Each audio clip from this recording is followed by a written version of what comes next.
मोमिनो, तुम पर रोजे फर्ज किए गए हैं जिस तरह तुमसे पहले लोगों पर फर्ज किए गए थे, ताकि तुम परहेजगार बनो। रोजों के दिन गिनती के चंद रोज हैं, तो जो शख्स तुम में से बीमार हो या सफर में हो तो दूसरे दिनों में रोजों का शुमार पूरा कर ले। और जो लोग रोजा रखने की ताकत रखें लेकिन रखें नहीं, वो रोजे के बदले मोहताज को खाना खिला दें। और जो कोई अपनी मर्जी से ज्यादा नेकी करे तो उसके हक में ज्यादा अच्छा है। और अगर समझो तो रोजा रखना ही तुम्हारे हक में बेहतर है। रोजों का महीना रमजान का महीना है, जिसमें कुरान अव्वल नाजिल हुआ, जो लोगों का रहनुमा है और जिसमें हिदायत की खुली निशानियां हैं, और जो हक व बातिल को अलग अलग करने वाला है।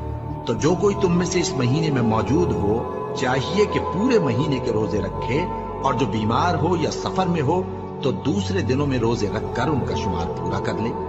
अल्लाह तुम्हारे हक में आसानी चाहता है और सख्ती नहीं चाहता। और ये आसानी का हुक्म इसलिए दिया गया है कि तुम रोजों का शुमार पूरा कर लो, और इस एहसान के बदले कि अल्लाह ने तुमको हिदायत बख्शी है, तुम उसको बुजुर्गी से याद करो और उसका शुक्र करो। और ऐ पैगंबर, जब तुमसे मेरे बंदे मेरे बारे में दरियाफ्त करें तो उन्हें मालूम हो कि मैं तो तुम्हारे पास ही हूं। जब कोई पुकारने वाला मुझे पुकारता है तो मैं उसकी दुआ कबूल करता हूं। तो उनको चाहिए कि मेरे हुक्मों को माने और मुझ पर ईमान रखें, ताकि नेक रास्ता पाएं। रोजों की रातों में तुम्हारे लिए अपनी औरतों के पास जाना जायज कर दिया गया है। वो तुम्हारी पोशाक हैं और तुम उनकी पोशाक हो। अल्लाह को मालूम है कि तुम उनके पास जाने से अपने हक में खयानत करते थे, सो उसने तुम पर मेहरबानी की और तुम्हारी हरकत से दरगुजर फरमाई। तो अब तुमको इख्तियार है कि उनसे मुबाशरत करो।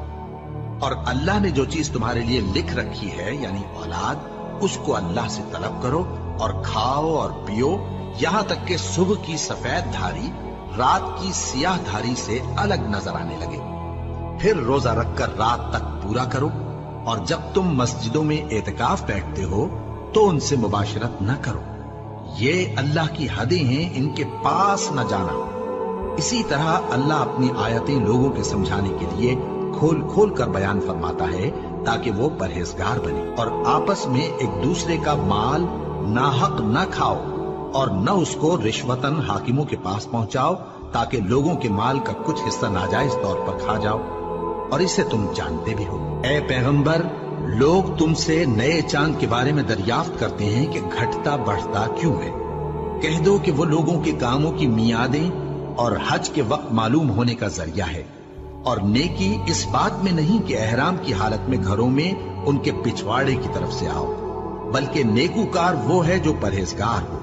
और घरों में उनके दरवाजों से आया करो और अल्लाह से डरते रहो, ताकि कामयाब हो जाओ। और जो लोग तुमसे लड़ते हैं, तुम भी अल्लाह की राह में उनसे लड़ो, मगर ज्यादती न करना, कि अल्लाह ज्यादती करने वालों को दोस्त नहीं रखता। और उनको जहां पाओ कत्ल कर दो, और जहां से उन्होंने तुमको निकाला है, यानी मक्के से, वहां से तुम भी उनको निकाल दो। और दीन से गुमराह करने का फसाद कत्लो खूरेजी से कहीं बढ़कर है। और जब तक वो तुमसे मस्जिद हराम यानी खाने काबा के पास न लड़े, तुम भी वहां उनसे न लड़ना। हाँ, अगर वो तुमसे लड़े तो तुम उनको कत्ल कर डालो।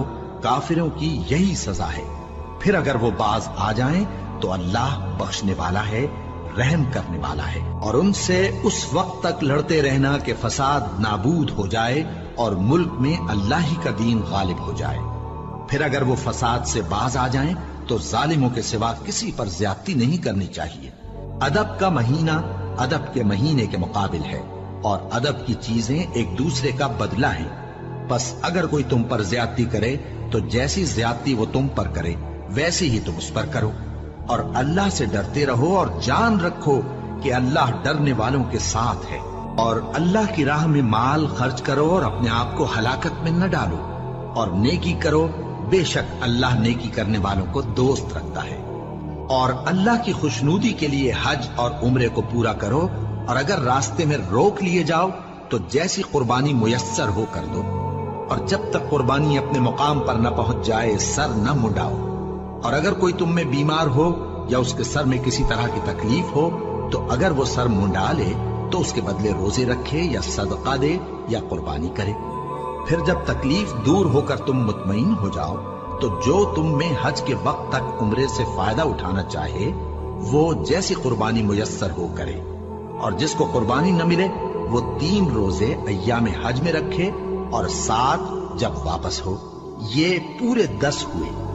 یہ حکم اس شخص کے لیے ہے جس کے اہل و عیال مکے میں نہ رہتے ہو، اور اللہ سے ڈرتے رہو اور جان رکھو کہ اللہ سخت عذاب دینے والا ہے۔ حج کے مہینے معین ہیں جو معلوم ہیں، تو جو شخص ان مہینوں میں حج کی نیت کر لے تو حج کے دنوں میں نہ عورتوں سے اختلاط کرے، نہ کوئی برا کام کرے اور نہ کسی سے جھگڑے، اور جو نیک کام تم کرو گے وہ اللہ کو معلوم ہو جائے گا۔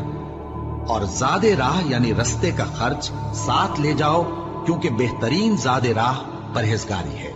اور اے اہل عقل، مجھی سے ڈرتے رہو، اس کا تمہیں کچھ گناہ نہیں کہ حج کے دنوں میں بذریعہ تجارت اپنے پروردگار سے روزی طلب کرو۔ اور جب عرفات سے واپس ہونے لگو تو مشعر حرام یعنی مزدلفہ میں اللہ کا ذکر کرو، اور اس طرح ذکر کرو جس طرح اس نے تم کو سکھایا، اور اس سے پیشتر تم لوگ ان طریقوں سے محض ناواقف تھے۔ پھر جہاں سے اور لوگ واپس ہوں وہیں سے تم بھی واپس ہو، اور اللہ سے بخشش مانگو، بے شک اللہ بخشنے والا ہے، رحمت کرنے والا ہے۔ پھر جب حج کے تمام ارکان پورے کر چکو تو مینا میں اللہ کو یاد کرو جس طرح اپنے باپ دادا کو یاد کیا کرتے تھے، بلکہ اس سے بھی زیادہ۔